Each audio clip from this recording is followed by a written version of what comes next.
Hello everyone, welcome back with another very useful and informative video.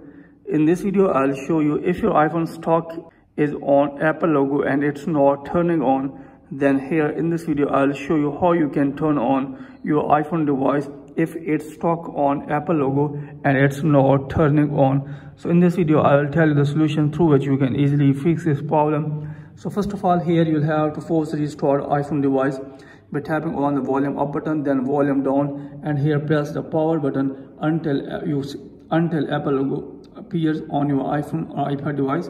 So here you will have to force restart your iPhone device by quickly press and release the volume up button, then here quickly press and release the volume down, and here you will have to long press the power button. Here let's get started.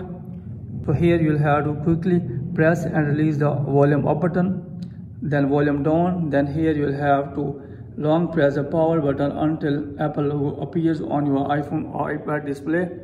So here you will have to long press, then here you will have to press,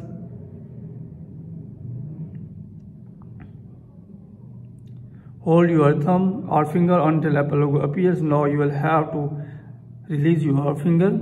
Now let's try. Let's see whether it's turned on or not. Wait a while.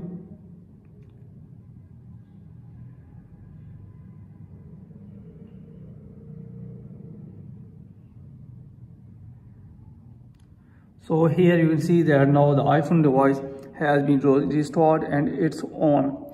So after that, here you can see that my iPhone device has been restored and it's working properly.